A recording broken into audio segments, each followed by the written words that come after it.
Most respected General Shekatkar Sir, and as you know, all my dear friends. First of all, I want to take this opportunity to express my gratitude towards General Shekatkar Sir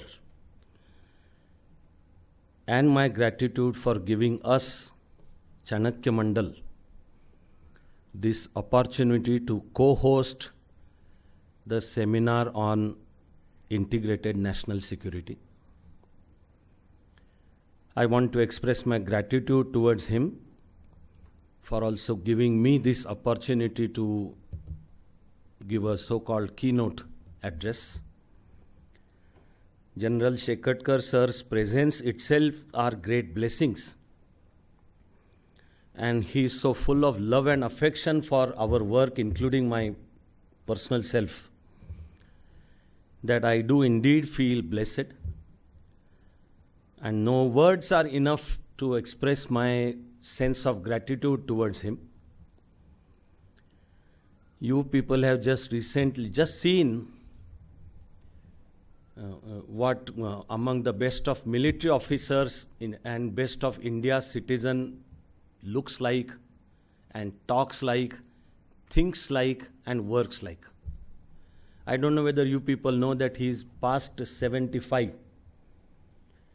That is his physical age. But in quoting Nakalata Sare Ghadale, he proved that he is 21 and a half. Even at this age, he continues with yet another of a PhD man. Come on. Then, of course, he expressed his grief by stating publicly that he doesn't get to have dinner sometimes at home. I sympathize with him. Because you know that every once in a while, even I go through the same experience. That is probably one of the blessings of having a Marathi wife. I also want to thank the Forum for National Security, the think tank that keeps working on all issues of national security.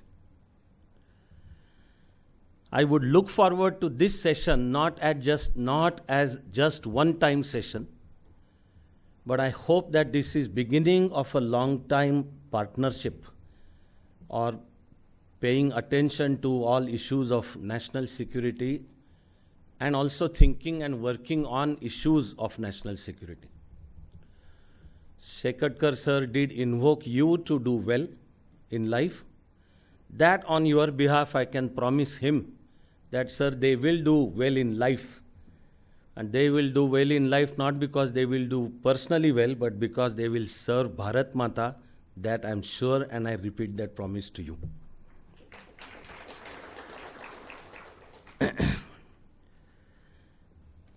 Integrated national security. As Sir so beautifully explained in a 2-line Sanskrit shlok, integrated national security would mean defense of the territorial and national integrity of India. But that would also mean defending external enemies. It would also mean defending against internal enemies. Integrated national security will involve issues of development. It will involve internal law and order situation. It will also involve economic development. That altogether will be integrated national security. The time in which we live now is something I would like to describe as, in terms of integrated national security, as post-Balakot and post-Operation Greyhound period of our national security. By post-Balakot, I mean that this is an India which will not take proxy war lying down. By post-Balakot, I mean that we have destroyed Pakistan's strategic policy which worked from after 1971 till February 26, 2019. Nuclear weapons at the back and the policy to bleed India with 1,000 cuts. And we were told all the time that if we react to Pakistan's proxy war within India on our soil, then it will result into escalation. Then escalation means war, and war means nuclear war. I have always argued for calling this Pakistan's nuclear bluff. So in launching a surgical attack and then a wonderfully executed, extremely creative destruction of Jaish-e-Mohammed base at Balakot, that has signaled a new India. This is India which will not take things lying down. And you mess with India, India will retaliate. Then the responsibility for escalation will be on our enemy. You want to escalate, bring it on. It is that India that I describe as post-Balakot India. This also includes post-Doklam India. Because make no mistake about it, in terms of external enemy, India's main enemy is not Pakistan, India's main enemy is China. And so far India had adopted a policy of either Hindi Chini Bhai Bhai, from which we suffered, and in fairness one has to say that even Pandit Jawaharlal Nehru had understood by 1959 that the policy of Hindi Chini Bhai Bhai is in shambles and it is not working. But we were required to undergo this excruciatingly painful humiliation of 1962. But with Doklam, we signaled that India will stand eyeball to eyeball with China. And a 72-day standoff, in fact, proved India to be more mature than even China. The way specific Doklam issue was handled, it was China which was responding like a headless chicken. Chinese statements were very aggressive. China officially went to the extent of saying during those days that you mess with China, you are nobody in front of us and we will burn India. China had said, this was an official statement, mind you, but India didn't lose its cool and the balance, and we stood up eyeball to eyeball. That actually reminds me of one very important, meaningful statement that Prime Minister had said when he was describing the expected foreign policy that he would follow. His original sentence in Hindi was, हम न आँख दिखा के बात करेंगे, न आँख झुका के बात करेंगे, हम आँख से आँख मिला के बात करेंगे. It's a very fine description. हम आँख दिखा के बात करने का मतलब है war mongering. That we will speak like high-strung, aggressive, high on, so to say, testosterone, and we will like be barking dogs. He says we will not be that. Aakh dikha ke. We will not be that warmongers. But we will also be not coming across various countries aakh jhuka ke. Without meaning to be party political, but and with all due respect, I am quoting previous Prime Minister who had said India will never follow a policy which is detrimental to Chinese interests. Had China reciprocated with a similar statement, then it would be आँख से आँख मिला के बात. But China did not reciprocate. China has still not solved the border issue only with India.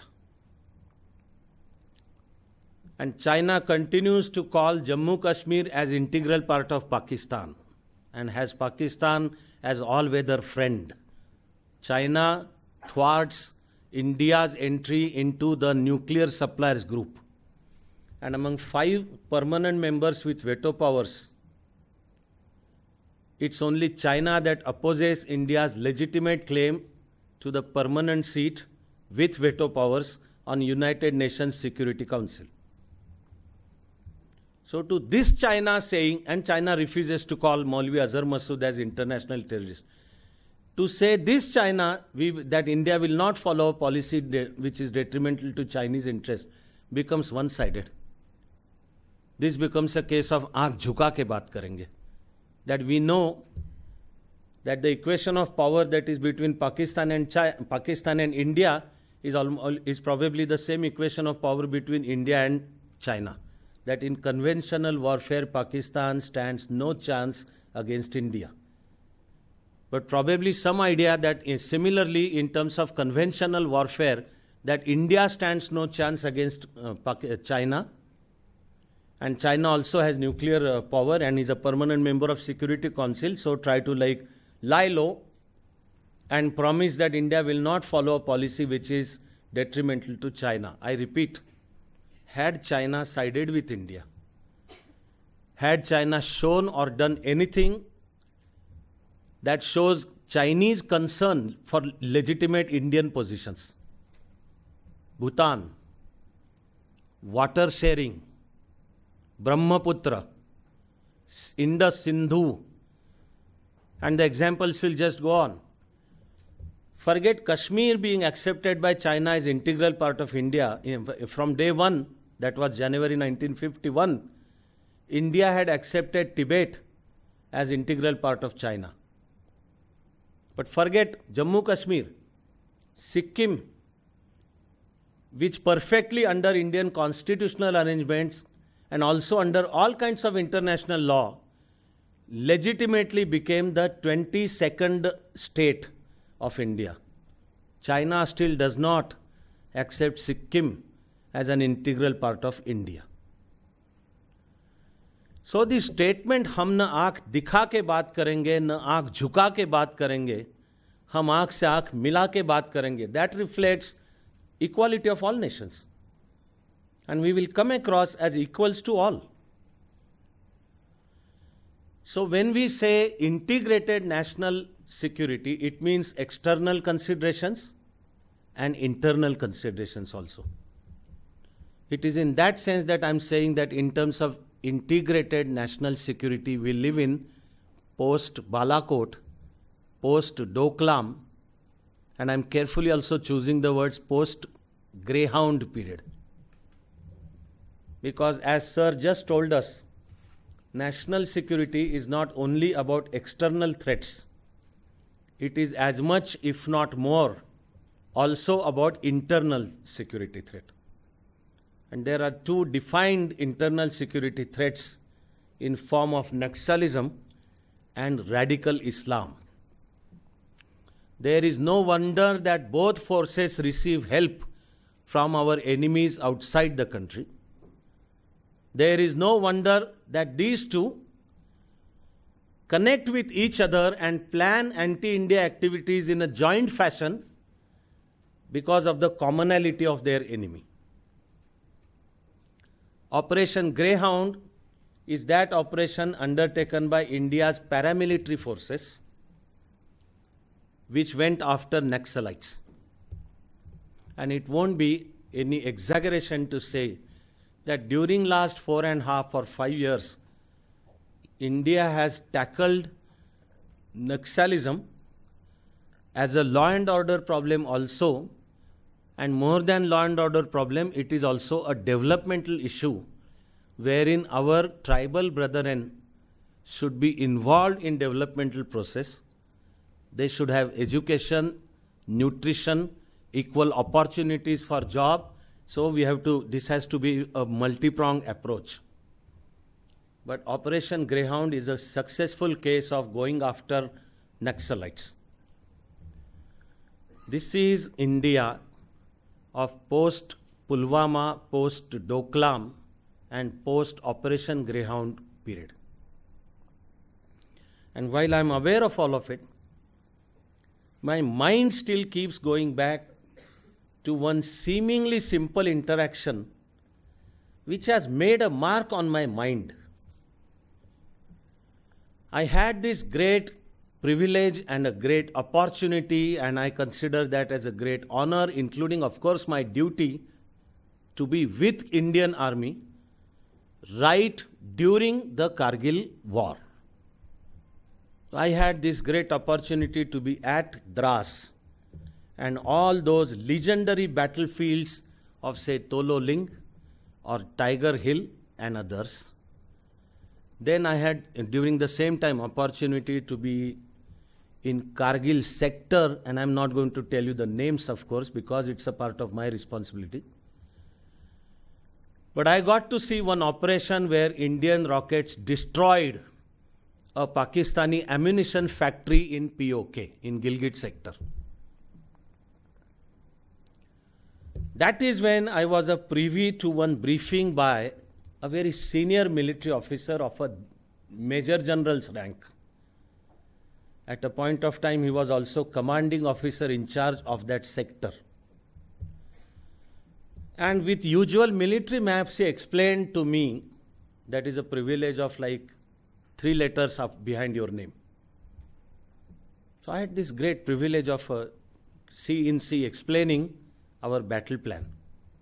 And as we were discussing, in a very casual way, he said, Pakistan stands no chance against India. He was very cool. When he completed this sentence, my heart was happy. He said, Pakistan stands no chance against India. And then after a little pause, he went on to say that India stands no chance against China. And I missed a heartbeat. That memory is etched on my mind. I never stop missing a heartbeat over this statement, because on one side, it may reflect our morale. I'm not talking only about uniform services. I'm saying when it comes to dealing with China, do we feel any less? I keep missing a heartbeat.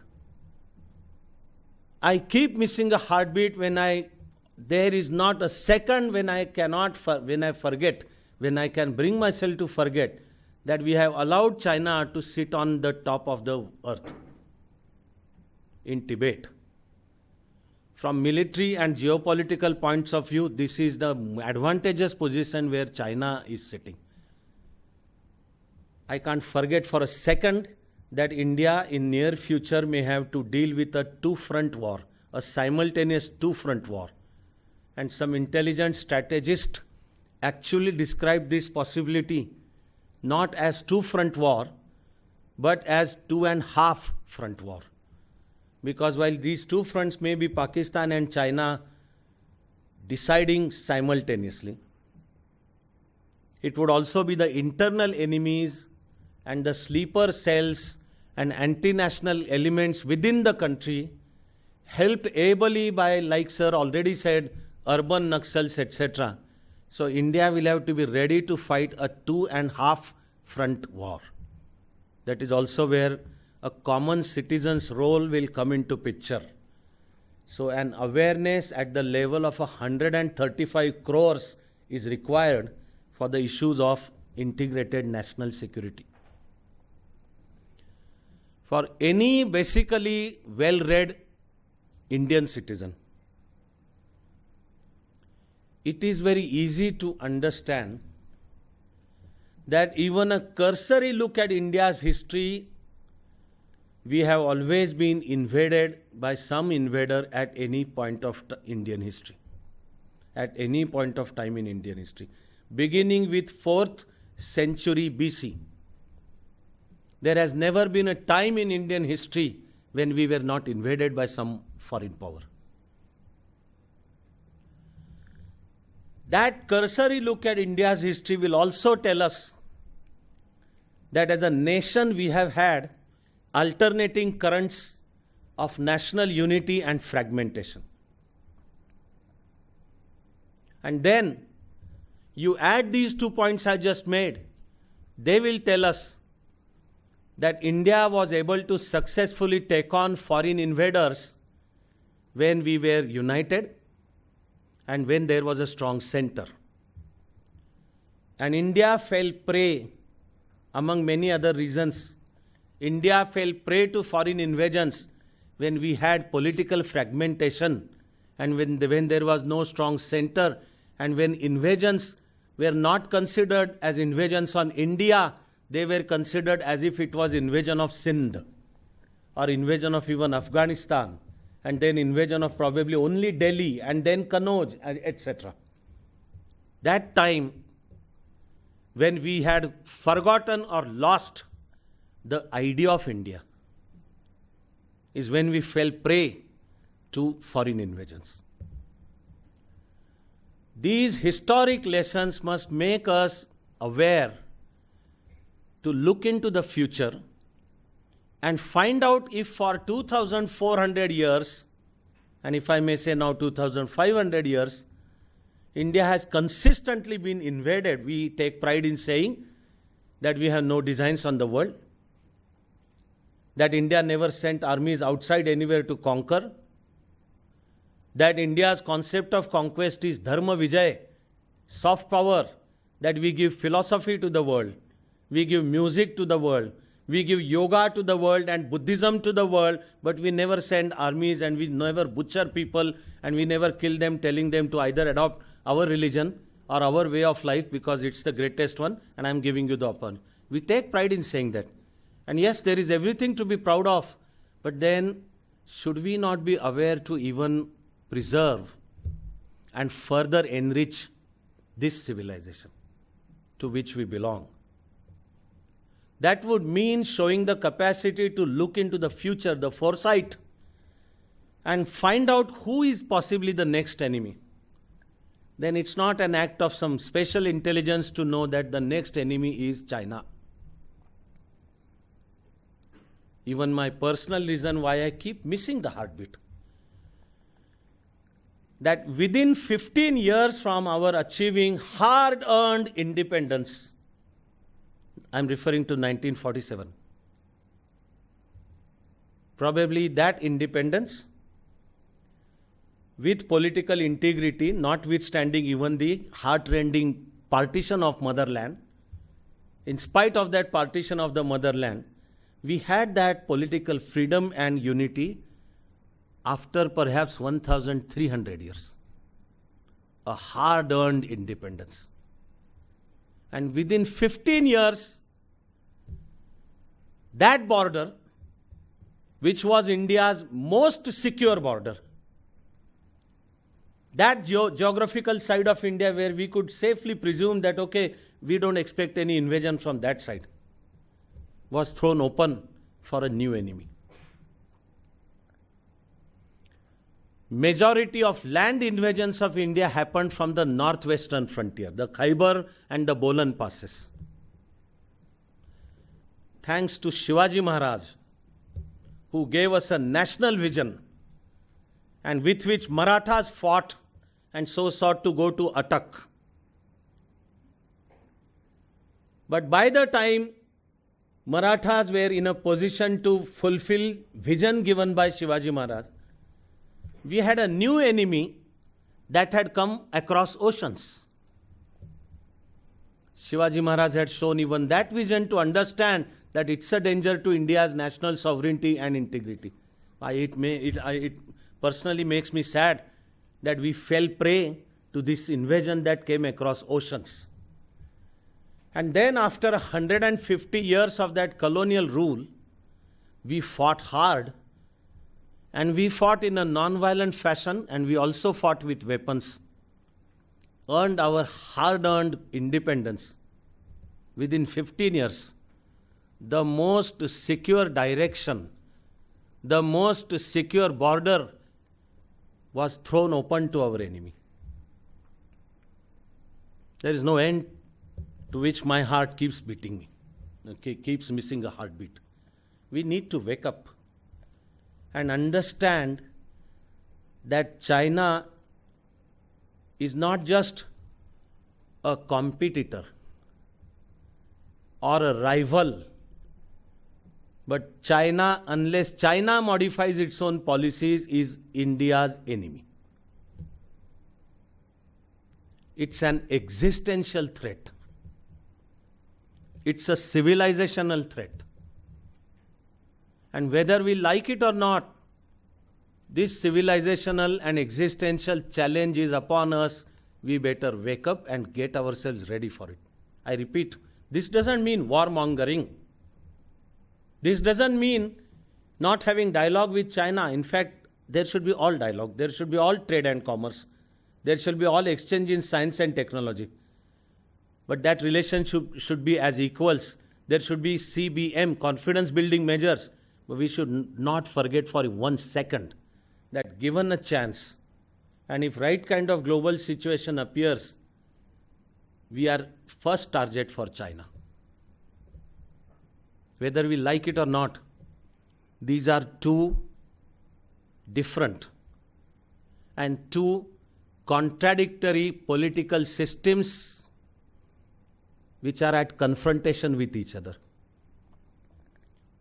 China presents a totalitarian system to the world. A totalitarian, party-dominated, and at the end of the day, the system headed, dominated by one person. And as never before, after Mao, you have the most powerful dictator in form of Xi Jinping. Because it was only Mao who headed 3 topmost posts in Chinese political structure. This is the chairperson of Chinese Communist Party, president of People's Republic of China, but the most powerful position in Chinese present constitution is chairperson of the Military Commission. Nobody after Mao had occupied all these 3 posts. Xi Jinping occupies all these 3 posts. Very recently, he has formally asked Chinese military to be ready for military confrontation. We are given to understand that probably this is directed either against Taiwan or a possible showdown with USA in South China Sea. But I also want to say that we should take this seriously. The deceptive strategies that China is known for and create a subterfuge, mislead or waylead India, keep India thinking and disarmed, and then attack. I don't think I'm exaggerating when I say that actually we should take this seriously and keep ourselves ready. This is an inevitable clash between 2 political systems. India, with all our diversity of which we are proud, and we should be, because we know that it's a diversity of external manifestations, at the core we are all one. It's in fact that diversity that is our strength. Diversity is our strength as long as we remember that it's a diversity of only manifestation, but at heart and soul that we are one. And we are a democracy, and we should be proud to be a democracy which has a written constitution wherein fundamental rights are promised and every human being is considered equal with all freedoms that are there in Article 19, and another democratic festival is happening around us. These are 2 contradictory political systems which make a clash inevitable. There is a movement for restoration of democracy and further enrichment of democracy in Hong Kong, but China is able to suppress it successfully. There is a movement for protection and nurturing of Tibetan language, Tibetan script, all Tibetan culture and civilization, including dance, music, various methods of performance, that particular art of painting, and those beautiful paintings, Tibetan paintings called tankhas, Lastly and most importantly, there is an existential struggle going on for preservation of Buddhism in Tibet, the Tibetan version of Buddhism. To all such, China finds India as a threat because this is democratic India that values every individual and confers sovereignty on the people. There are two models before the world. Like Cold War context, where USA and USSR, NATO and Warsaw Pact countries were at loggerheads with each other to dominate the world and to show the world which system is more efficient,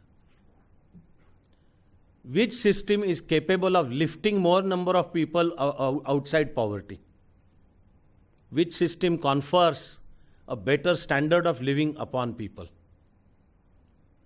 Let's do well to remember that Cold War did not come to an end because America won a military war against USSR. Finally, Cold War came to an end because the American system proved to be better than the Soviet system in terms of conferring a better standard of living on people, in terms of stealing a march over USSR, even in research and development, science and technology, trade and commerce. Now, in the present age, that is the conflict between the Chinese system and the Indian system.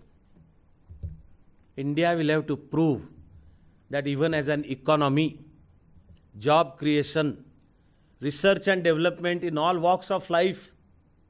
So today we stand proud that we proved the capacity to destroy a satellite by sending an interceptor missile into the space. India did it carefully, mind you. US, including the President, and NASA has been making some right kind of noises, if I may say, against our ASAT test. Now US and NASA is worried about space debris.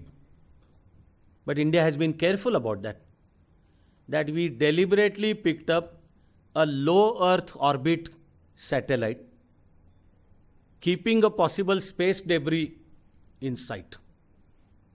That this space debris is actually not detrimental to any existing satellite which is there in the space. USA expressed worries about the international station there. But within about 10 or 11 days, all debris is naturally, thanks to gravitational force, going to fall into the Earth without danger to anybody. It's going to vanish into the space.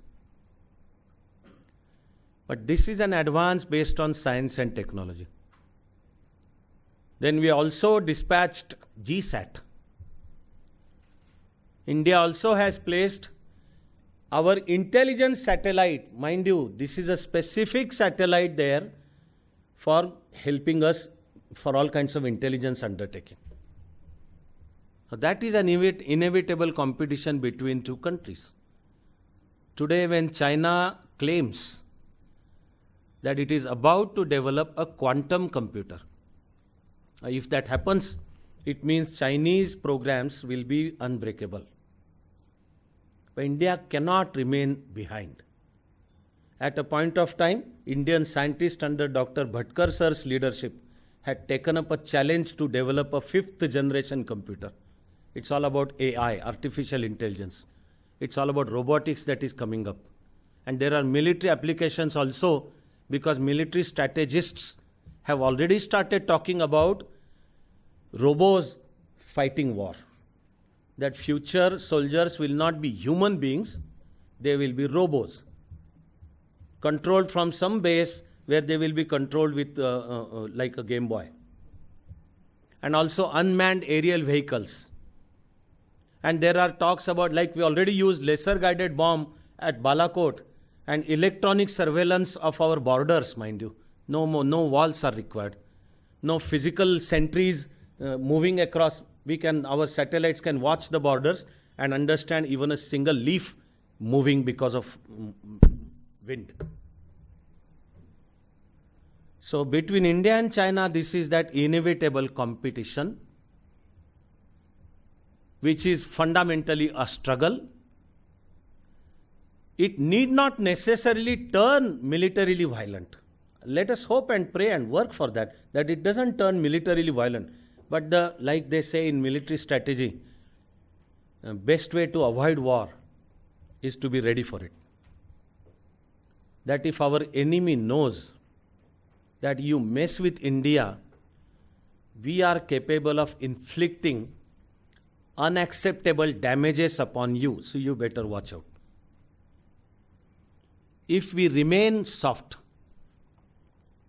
if we do not retaliate terrorist actions against us, if we not foresee all sorts of possible contingencies, and if we don't keep us ready accordingly, the enemy will be on the lookout to find our softer belly.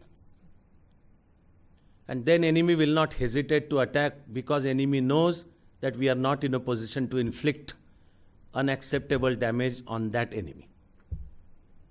So we better understand that this is an inevitable clash of two political systems, two economic systems, two educational systems, two agrarian systems, and whatnot. China, as Henry Kissinger has stated in his book on China, has, I'm carefully using the words, so I'm not necessarily saying China suffers from, even I'm saying China has what has been described as Middle Kingdom complex. Ancient China, before even the name China came up, used to be called as Zhongyu. I hope I'm pronouncing the word correctly. I'll ask Aniket tonight. But Zhongyu means the Middle Kingdom. And China believes that it is the world's central state and world's central civilization, also world's greatest civilization. China believes that it has the heaven's mandate, as the words are used, and sees the whole world in concentric circles around China as the Middle Kingdom. And all others, on whichever periphery they are there, should pay obeisance to China, then China will recognize their existence. It's not even a secret. It's open and not even a secret that China wants to replace the existing world order. It's a US designed and US dominated world order. China seeks to overthrow that world order. Chinese program for Belt and Road Initiative, of which CPEC is a part, and of which the so-called string of pearls approach is a part of that grand strategy that China adopts, is a plan to integrate the world in a Chinese designed world order. We need to understand and be ready to ensure that India will have an equal position should that happen. We actually need to come up with our global vision. I believe we have a global vision. I must tell you personally, I believe we have started expressing that global vision. When I read details about BRI, my mind immediately tells me about the International Solar Alliance that we presented for the world. It's a very definite vision. If more than 70 countries are a part of BRI, then 122 countries have agreed to India's initiative for International Solar Alliance. It was formally inaugurated in December 2015 at the Paris Climate Change Conference. We need to present the world vision. I must tell you, from deepest of my faith, Shraddha, there is no exact English word for the term Shraddha. It's that deep, that India's vision for the world indeed is Vasudhaiva Kutumbakam. India's vision for the world is Sarvetra Sukhinas Santu. But that doesn't mean we should be naive about the whole thing. We should understand that we are a civilization which has been under attack for last 2,500 years of our existence, and this one possible new direction has been opened. We need to be careful about it. I keep reminding everyone whenever I get the opportunity to carefully read Michael Pillsbury's book, 100 Years Marathon. He is very much among the architects of changed policy of USA towards China. The Sino-American detente, as it is described, happened in the 70s. Original US view was to involve China in the world order, including the economic system. Once China becomes a stakeholder in the world order, China will automatically fall in line. That was also that grand thinking in US strategic worldview, that you involve China in world economic order, that under Deng Xiaoping China begins to adopt capitalist economic policies. US thinking made them contemplate that capitalism is a package and democracy is an integral part of capitalism. So US strategic thinkers had thought that you first draw China into the world economic order, let China follow capitalist policies, and China will automatically become democratic. By 1989, it had appeared that this thinking seemed to be turning to be right when the younger generation in China began to demand a written constitution with fundamental rights, respect for human rights, and a multi-party democracy. Then, as we know, it's 30 years since China brutally crushed that movement on the night of June 3 and 4, 1989. This book, 100 Years Marathon, is not just for US policy thinkers. How I wish that all relevant officers and politicians and ministers and like various think tanks like ours one, I hope they are carefully studying this book. Michael Pillsbury talks about an official Chinese document called 100 Years Marathon. Those 100 years are the time frame from 1949 to 2048. For a century before this, China calls it a period of national humiliation.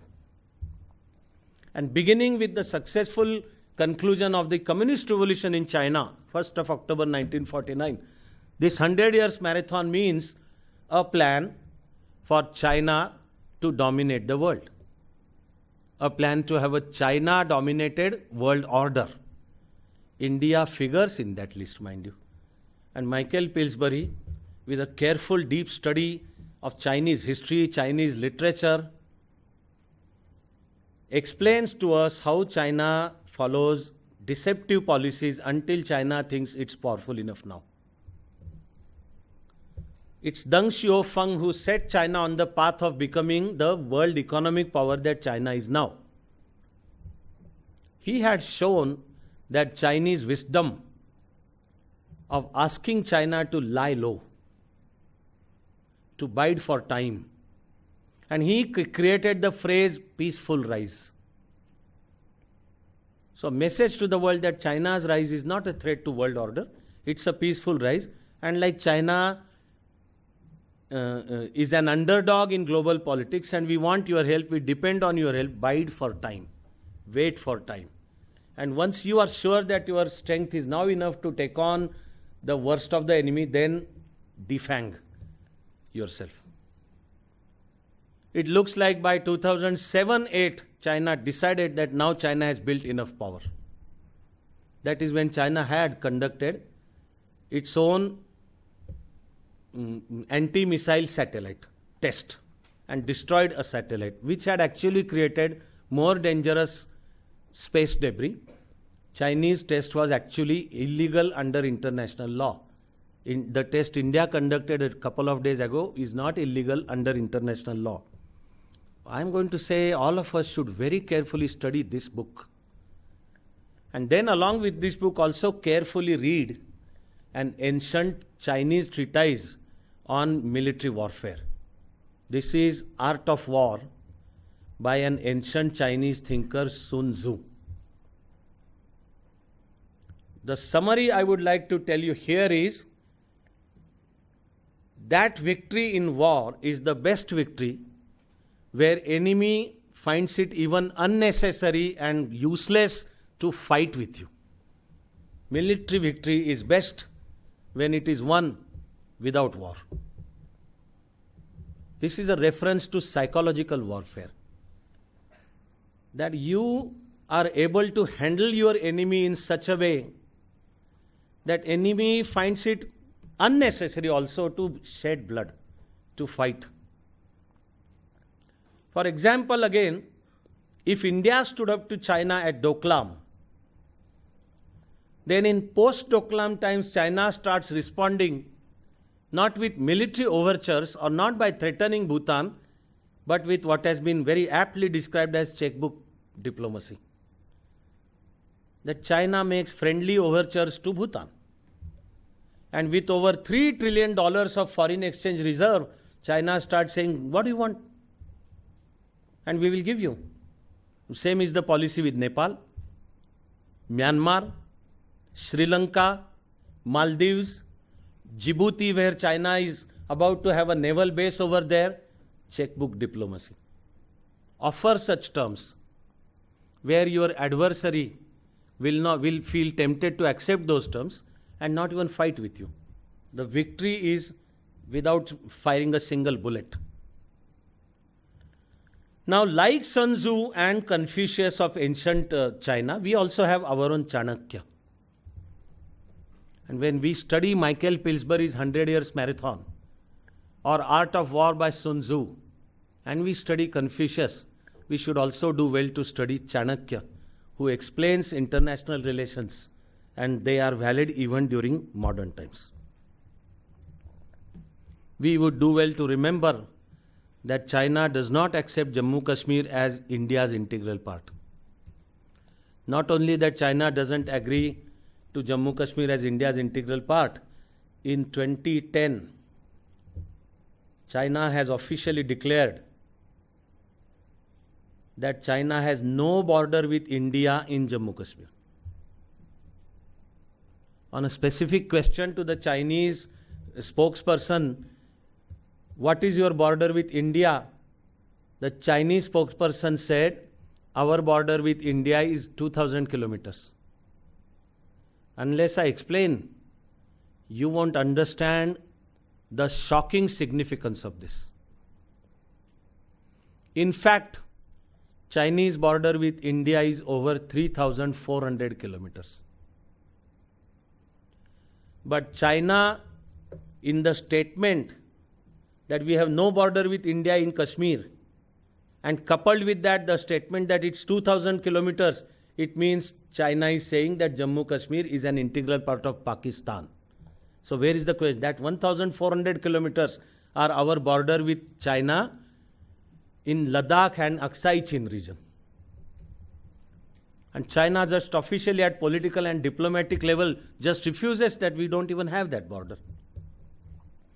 No wonder China ingresses for about 19 kilometers into that Aksai Chin sector at Daulat Beg Oldi, the Depsang Plain as it is called. It's a very critical geopolitical place. India and China have a border agreement to maintain peace on the border. But China occupied Aksai Chin in 1962.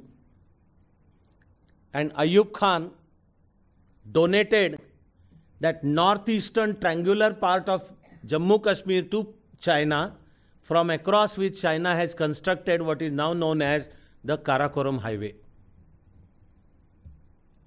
India and China have a border agreement, therefore it is called the line of actual control. Even with China in Ladakh region. But when in 2010 China says we don't have a border with India in Jammu Kashmir, It means China is saying that the whole Jammu Kashmir is Pakistani. Where is the question of having border with China? In any military or geopolitical confrontation, I know that we can turn the same argument on China. If we have any advances in the sector and China says Indian army is disturbing our balance over there, we can always remind China that you only said in 2010 that you don't have a border with India in Kashmir, so where is the question of Indian army acting against you? But the statement is pretty serious. Minus Jammu Kashmir, the rest of the border, which is described as McMahon line, but China doesn't even use the term McMahon because China doesn't accept McMahon line. This was drawn in 1914-15. China has kept the McMahon line issue undecided only with India. And that is deliberate. China doesn't want that border issue solved. China wants to keep that as a sword hanging on India and a possible opening for China to create military hostilities on Chinese terms. So China actually doesn't want there are negotiations going on, there are diplomatic level discussions that go on, they are endlessly. We need to be careful about all this. I already told you about NSG and UNSC and string of pearls. It's on this background that Pakistan assumes geopolitical importance. During Cold War, Pakistan was a part of US global system. And US also geopolitically needed Pakistan. With the end of Cold War, Pakistan had lost its geopolitical importance until Bin Laden-inspired terrorists destroyed the World Trade Centers and Pentagon headquarters, and USA decided to invade Afghanistan. Then USA again needed Pakistan. But remember that Pakistan always knew that it has to have world powers behind it. Pakistan's friendship with China is not a phenomenon of post-1991 period or even post-2001 period. Pakistan's friendship with China is almost since the creation of either Pakistan or eventual successful completion of communist revolution in China. Today, China describes Pakistan as all-weather friend. And it's not just a description in words. China tries to go to the requisite length to back Pakistan. It was China who has helped Pakistan get nuclear knowledge, the knowledge of nuclear technology, and also the requisite nuclear hardware. It was China that brought Pakistan and North Korea together and got North Korea to give missile technology to Pakistan and got Pakistan to give nuclear technology to North Korea. It's a danger to world peace. But we are in the first line to take the hit. So China's all-weather friendship with Pakistan, including Chinese backing to Pakistan over Jammu Kashmir, and now steadfast refusal to accept Maulvi Azhar Masood as international terrorist, are signals to India. So we need to wake up and start contemplating and implementing the integrated national security. In order to have this integrated national security, what many experts have stated is that we need to have a defined defense policy or defense doctrine. Today, actually, we don't have a defined national, integrated national security policy.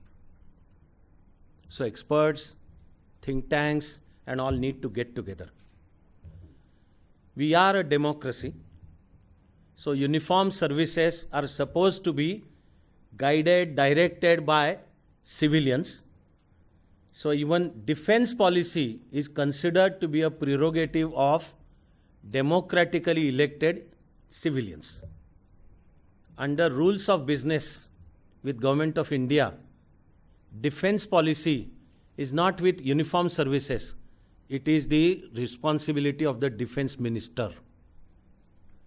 Similarly, under rules of business, the highest administrative head of uniformed services also is not some uniformed officer. It is the defense secretary, who generally happens to be IAS officer. This is supposed to be democracy in action. Yes, all fine. But we want a better coordination between civilian administration and military administration. We want a better mutual understanding. We want this feeling institutionalized in arrangements that we are one team. A couple of days ago, Prime Minister had referred to what he called as silo mentality. Silo, that my ministry or my department is like my turf. And the question of turf wars, and how come the uniformed services are encroaching on the turf of the civilian services, or how come the civilian services are encroaching upon the uniformed service turf.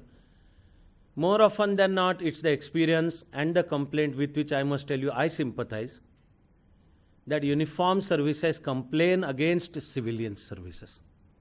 That if military places some demands, they are not seen as the demands which are necessary for national security, but like civilian officers at joint secretary level, etc., they go into the nitty-gritty trying to delay, and this has delayed even our procurement of necessary military hardware also.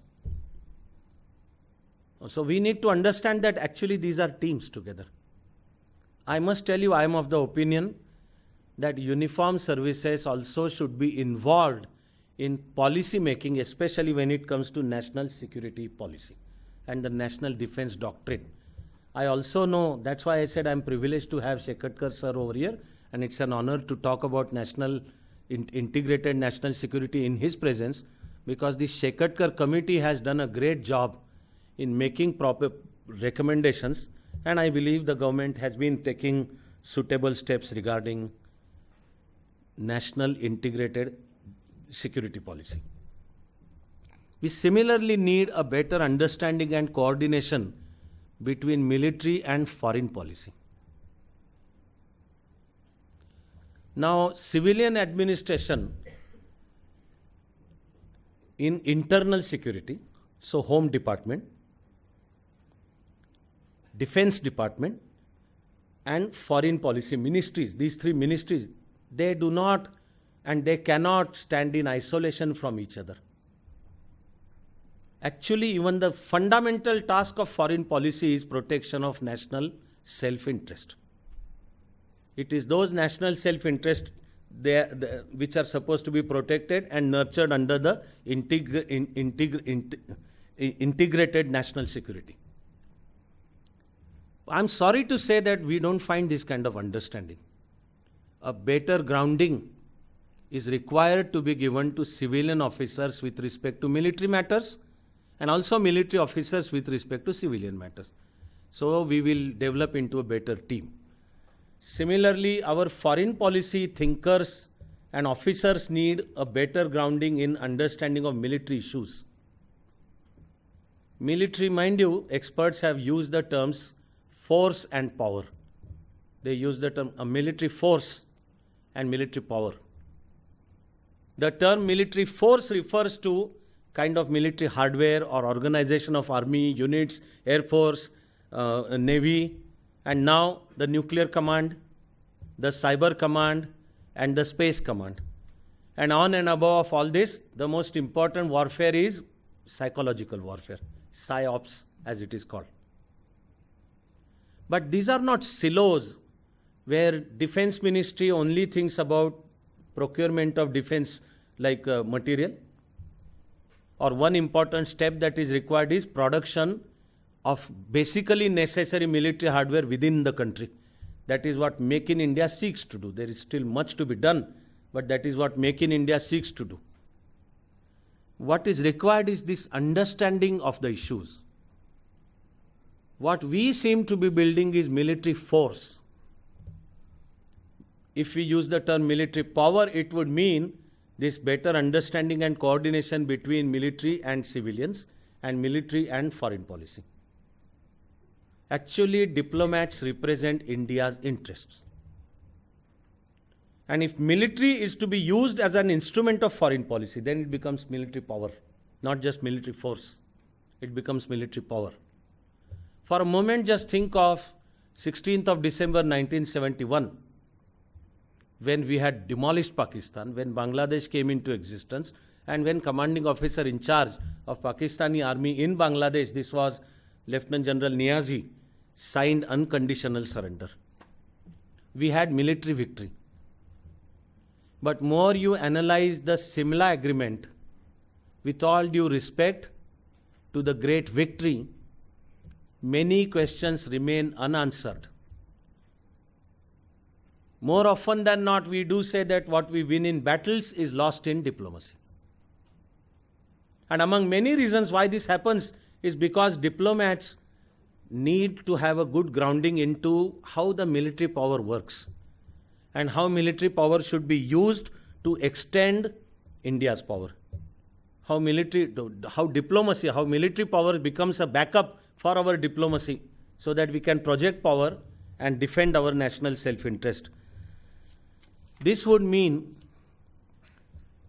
that we should have an institutional structure which creates an arrangement. So I'm not only talking about just awareness. We have it in form of National Security Council.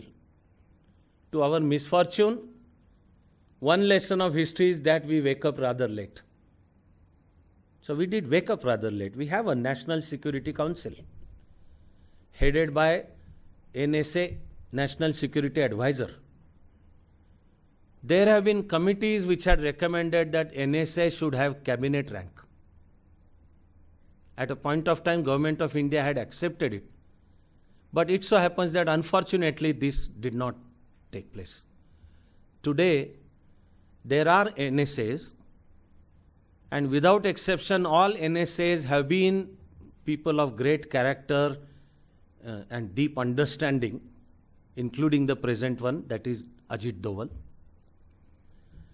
But NSA's position is better defined by that NSA's personal relationship with Prime Minister rather than institutional arrangement.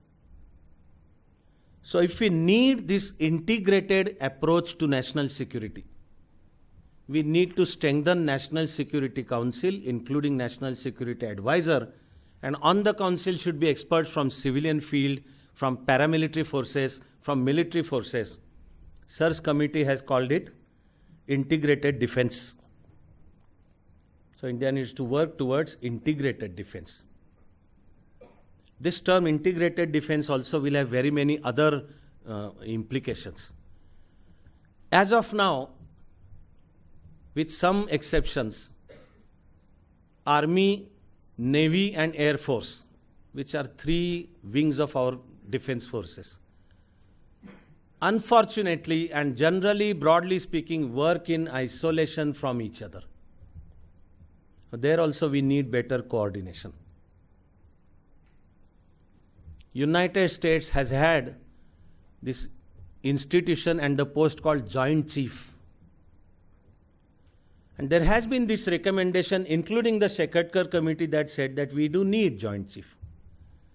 But like civilian ministries or civilian and defense ministries or civilian defense and Ministry of External Affairs, unfortunately there is turf war also between turf and protocol, etc., between Army, Navy and Air Force.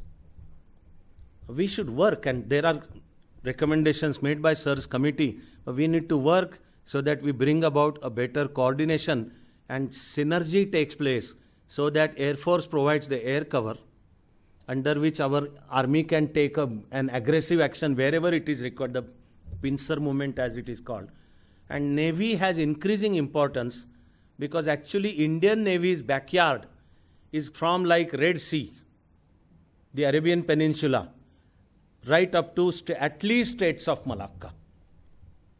And there are what even Sir has described as 5 choke points, which if Indian Navy controls, we will be in a position to have Indian Ocean as our lake, India's lake. For India's geopolitical security, India needs to dominate the Indian Ocean. We need to achieve that end, we need to have what has been rightly described as the blue water navy. The blue water navy would mean the navy that just doesn't just guard the coast, but it has the ability to project power and operate in deep sea, in deep ocean. So it is this geopolitical territory.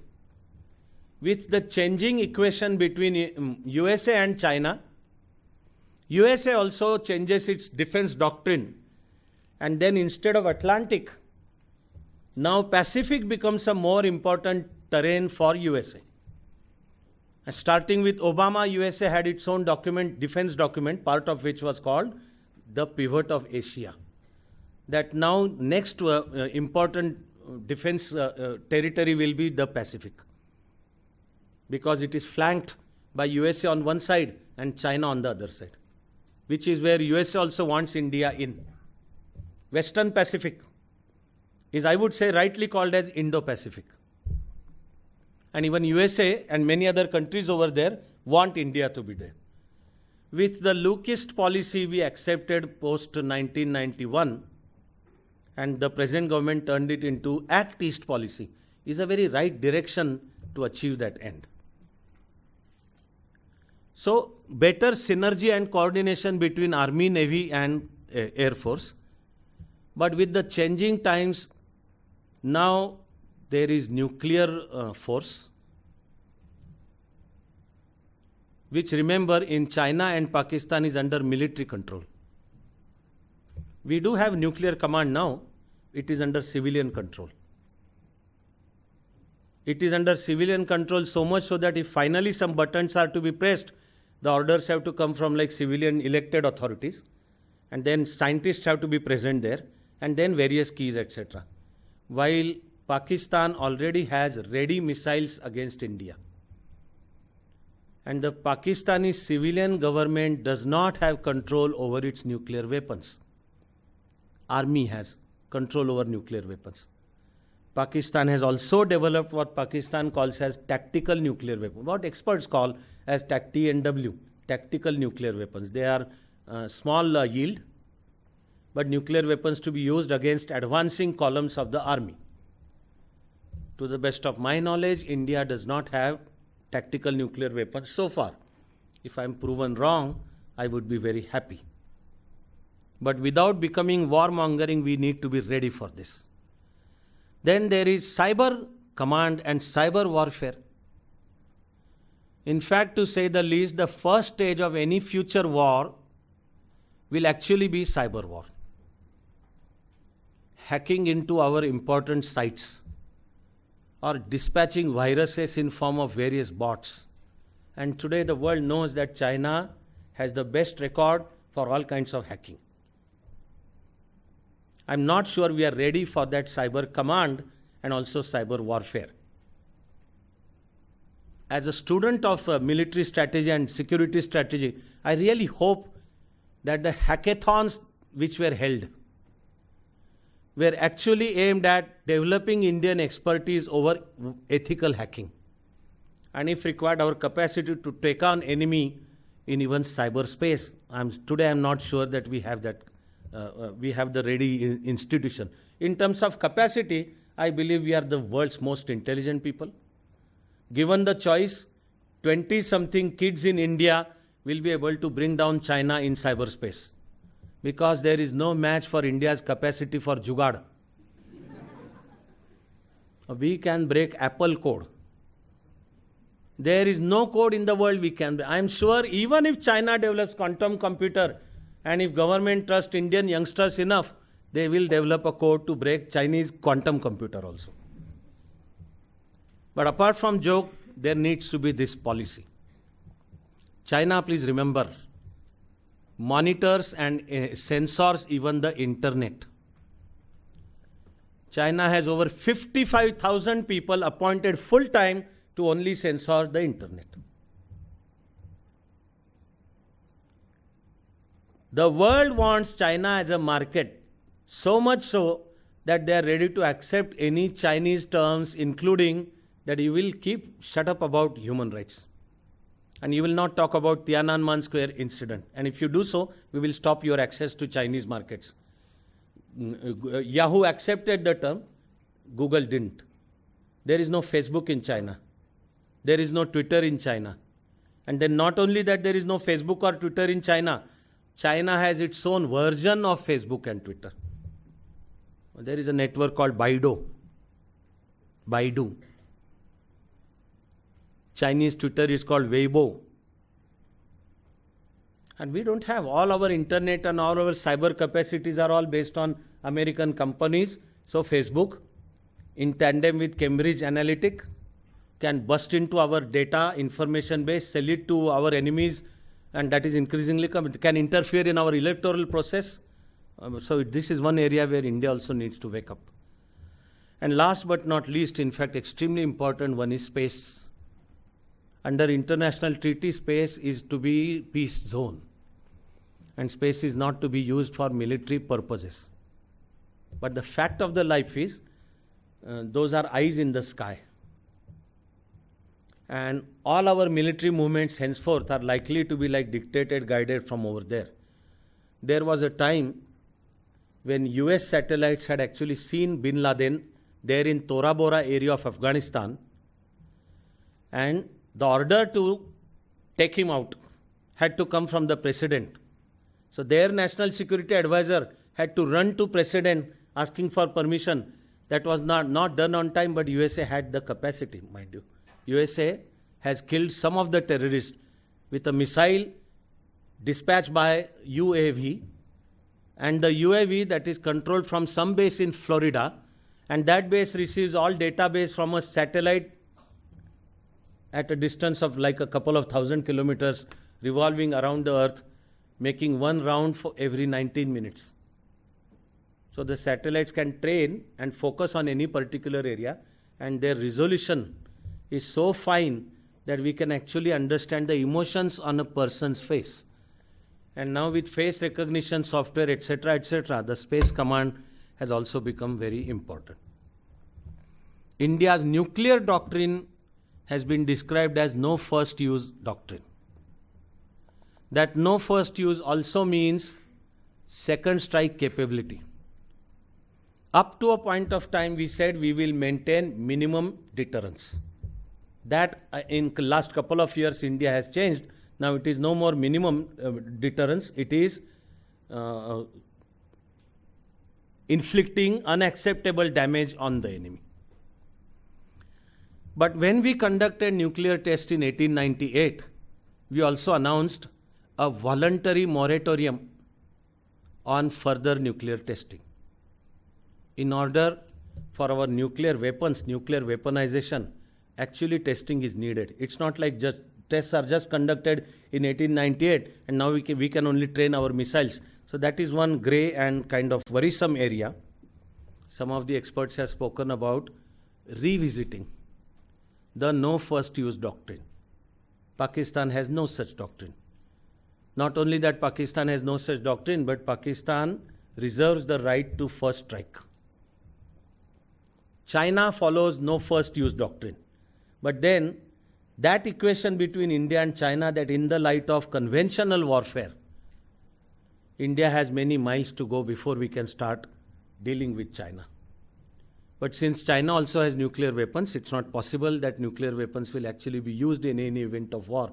Nuclear weapons are not intended to be actually used. They are supposed to be deterrents. So as I approach kind of concluding part, the last few minutes of my talk, I want to come out with some of the suggestions. And we will continue with some of other suggestions also. Some experts have said that we should offer China one China policy in return for one India policy. This is about diplomacy. That we should tell China that we will abide by one China policy if you abide by one India policy. Otherwise, Tibet is open for revisiting. To say the least, India should insist on genuine autonomy for Tibet, which is committed by China. India should insist on the 1951 treaty between Chinese government and His Holiness Dalai Lama, who was right here, exactly where Sir is sitting right now. So I feel this Vyasapit is blessed. But there is a treaty and China is not following that treaty. That treaty stated that Tibetan language, Tibetan script, Tibetan people, including Buddhism, will be protected. That is not protected. We should question China's human rights record in Tibet and in Xinjiang also. There are what are described as Strasbourg proposals to handle the Tibet issue. We should get United Nations to raise questions over Chinese behavior in Tibet and Xinjiang and see if Strasbourg's proposals can be formally implemented. Some other experts have suggested that in return for China's nuclearizing Pakistan and giving missile technology to Pakistan, India should make nuclear technology and missile technology available to Vietnam. So the Vietnamese nuclear missiles should be there on the Chinese border. This is a very aggressive offer, but something that we should also consider.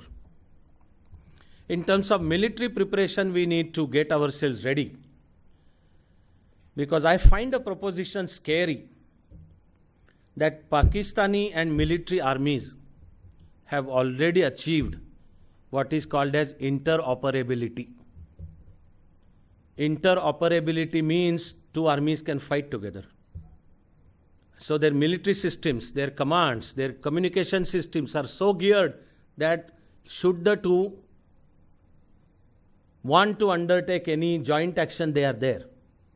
Now, Pakistan and China's military interoperability is a direct threat to India. That is the reason military strategists have been talking about a possible 2 and now what is described as 2.5 front war.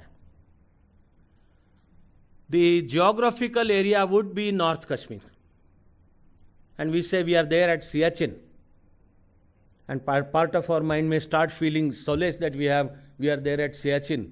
But we will only feel solace until we remind ourselves that at Siachen, we are actually kind of encircled by China and Pakistan from both sides. Our maneuverability over there is limited. So preparation for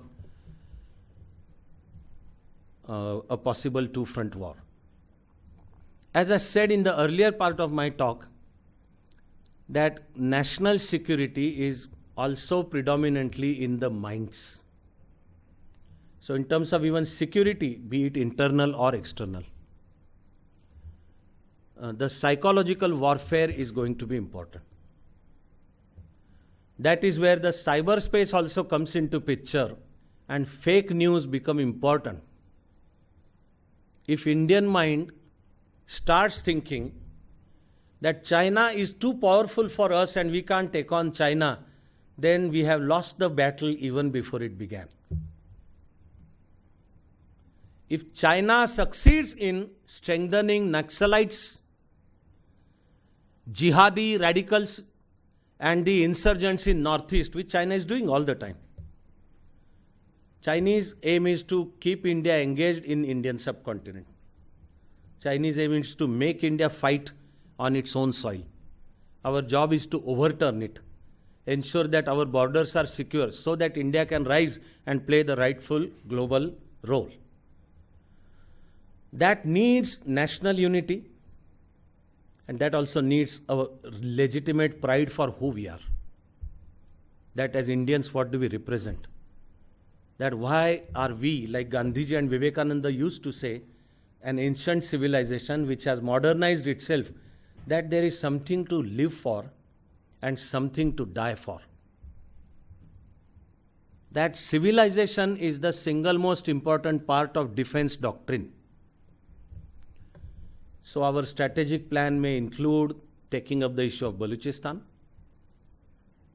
also recognizing independent existence of Balochistan and having Balochistan's government in exile over here and having our represent an Indian ambassador to Balochistan. The plan for dismemberment of Pakistan. This, I believe, need not necessarily be a unilateral action by India. First of all, Pakistan is doing a good job in dismembering itself. Pakistan has shown proven capacities to dismember itself as back as 1971. there are about to be 50 years when the next episode of Pakistan's suicide will come up. But let Pakistan do that. My idea is to have a multilateral approach wherein we have Iran and Afghanistan in on this, because both of them also perceive Pakistan as a danger, so a joint action. I'm also, as an Indian citizen, clearly saying that we should undertake covert actions inside Pakistan. I know that up to a point of time they were there. Unfortunately, they are not there. And covert actions cannot start overnight. It's a long drawn out process. But I do believe we should start covert action. In terms of integrated national security, Kashmir assumes a very critical position, where personally I am clear that it's time for 370 to go, 35A to go. Some politicians in Kashmir have been making some noises about 370 and 35 as the only connecting links with India. I don't know where they are studying this issue. Kashmiris are our people and they need to be involved. And through proper discussion and developmental process, this needs to be solved. But 370 and 35A is not only like some special treatment given to Kashmir. In fact, it is 370 and 35A that are keeping Kashmir backward, that are stunting the economic growth of Kashmir, that is stopping fresh creation of jobs in Kashmir. So the high time for this to go, but I believe this should happen through a process of involving people, taking them into confidence, ensuring that Kashmiriyat, as it is said, is safe. Like Maharashtriyat is not disturbed because Maharashtra is not a special state. And Maharashtra doesn't have a separate constitution and the flag, etc., etc. Maharashtriyat is safe, so is Bengaliyat, so is Tamiliyat, etc. Similarly, Kashmiriyat will be safe, like Nagas and Mizos do now believe, and we have sorted out carefully that Naga-ness and Mizo-ness and culture, language, people, tradition will all be safe in this India's civilizational unity that respects diversity. Also, we should project our soft power. I believe we have started with that by getting the whole world on the same page to celebrate International Yoga Day on June 21st. But so also, Ayurveda, all tasty, mind-boggling variety of Indian food which is increasingly popular in the world. Indian music, part of it is Bollywood. Personally, I don't like it, but I know it's a fact that Bollywood movies do project India's civilization, which people find very attractive. Careful use of our soft power and projecting our soft power. Now, as I proceed to conclude, I am drawing a lesson from Cold War.